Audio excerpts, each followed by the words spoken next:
Hello সবাইকে, কেমন আছো তোমরা সবাই? আশা করি তোমরা খুব ভালো আছো।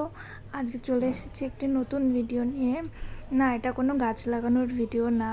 আমি কিছুদিন আগে একটি নার্সারিতে গিয়েছিলাম ঘুরতে, তো ভাবলাম এত সুন্দর একটা জায়গা তোমাদেরও দেখানো যাক, তাই জন্যে এই ভিডিওটা করা। বৈকুণ্ঠপুর ফরেস্ট ঢোকার আগেই কিন্তু নার্সারিটা পড়ে। যারা শিলিগুড়িবাসী তারা নিশ্চয়ই জানো ডাবগ্রাম রেন ফরেস্ট কোথায়। রেন ফরেস্ট অফিসের একদম অপোজিটেই নার্সারিটি। সামনের বোর্ডটা দেখে তো বুঝতেই পারলে এটা একটি সরকারি প্রপার্টি। তো এখানে কোনো ধরনের গাছ বিক্রি করা হয় না, কিন্তু এদের নির্দিষ্ট একটা টাইমিং থাকে যে টাইমে এরা সবাইকে গাছ এমনি দেয় ফ্রিতে। তো এই টাইমিংটা জানা থাকলে তোমরা এখান থেকে গাছ নিতে পারো। এটা খাওয়া যাক চায় না যাক, দেখতে কত সুন্দর লাগছে দেখো। তো সামনেই বসার সিটগুলো বাঁধানো ছিল। তো এখানে ছোটোখাটো কোনো অনুষ্ঠান হলে এখানে করা হয়, মানে সরকারি কোনো অনুষ্ঠান এখানে করা হয়। আর এটা ছোটোখাটো একটা স্টেজ বানানো আছে। আর এটা চারিদিকে দেখো সুন্দর করে গাছগুলো হ্যাঙ্গিং করা আছে। প্রত্যেকটা গাছ কিন্তু বোতলের ওপর হ্যাঙ্গিং করা। এটা কিন্তু খুব ভালো একটা জিনিস, প্লাস্টিকও ওয়েস্ট হচ্ছে না, আর দেখতেও কত সুন্দর লাগছে দেখো। তারপর এখানে ছিল 3টা বনসাই, মানে চোখের সামনে ঢুকতেই এত সুন্দর 3টা গাছ ছিল, অথচ আমার এতক্ষণ থেকে নজরই যায়নি। দেখো কত সুন্দর শেপ নিয়েছে গাছগুলো। যারা শহরের জঞ্জাট থেকে একটু আড়ালে আসতে চাও তাদের জন্য কিন্তু এটা বেস্ট একটা জায়গা। মানে বৈকুণ্ঠপুর ফরেস্ট কিন্তু খুব একটা দূর না। এখানে এত সুন্দর শান্তি, চারিদিকে এত গাছপালা, মানে চোখের শান্তি মনের শান্তি সব হয়ে যাবে। এত সুন্দর একটা জায়গা এটা। তারপরে এইদিকে একটা পদ্ম চাষ করা হয়েছিল। এই পুকুরটা কিন্তু নতুন করা, প্রথমে ছিল না। আমি বেশ অনেক দিন আগে এসেছিলাম, তখন এখানে গাছটা ছিল না, এটা নতুন করা হয়েছে। দেখো পদ্ম গাছটা কত সুন্দর হয়েছে। এখানে প্রচুর কড়ি ছিল। এটা দেশি ভ্যারাইটি, আর এই দিকে ছিল একটা ট্রপিক্যাল ভ্যারাইটি। আর এগুলো নিচে যেগুলো সবুজ সবুজ গাছ আছে সেটা পানা কচুরি।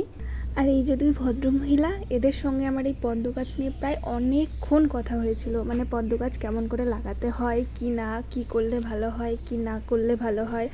তো মানে দুজন গাছপ্রেমী একসাথে হলে যে সমস্ত কথাবার্তা হয় আর কি। তো এই পাশে ছিল কিছু স্ট্যান্ড করা গাছ। এই গাছগুলো অবশ্য এরা দেয় না, এই গাছগুলো নার্সারি শোভা বাড়ানোর জন্য রাখা হয়েছে। দেখো অ্যাজিলিয়াটা কত সুন্দর।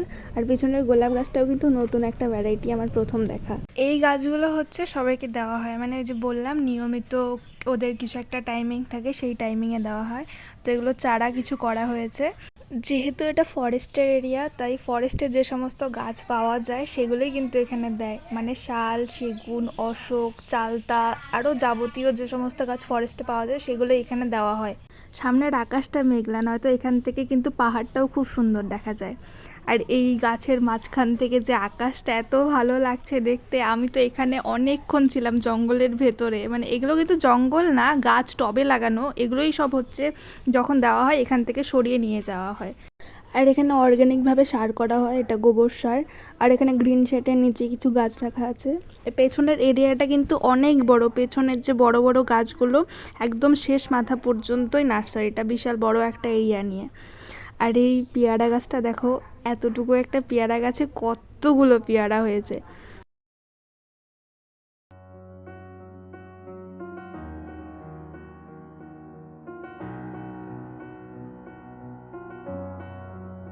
দেখো এখানেও সে একইভাবে হ্যাঙ্গিং করে গাছ লাগানো আছে। আমি খুব বেশি গান দিতে পারছি না, মানে ইউটিউবের গাইডলাইন অনুযায়ী এখানে কপিরাইট পড়ে যাবে অন্য কোনো সং দিলে। নয়তো এই জায়গাটা এত সুন্দর, মানে কোনো কথা বলার দরকারই নেই, শুধুই যদি এই জায়গাটা দেখা যায় তবুও মন ভরে যাবে। এত সুন্দর একটা জায়গা এটা। তো আজকের মতো এইটুকুই। ভিডিওটি ভালো লাগলে একটি লাইক করে দিও, কমেন্ট অ্যান্ড সাবস্ক্রাইব করে দিও। আমি এই জায়গাটার ঠিকানা ডেসক্রিপশনে দিয়ে রাখবো, তোমরা চাইলে আসতেও পারো। আর এরকম টাইপের ভিডিও যদি আরও লাগে সেটাও আমাকে বলো, আমি ট্রাই করবো আরও করার।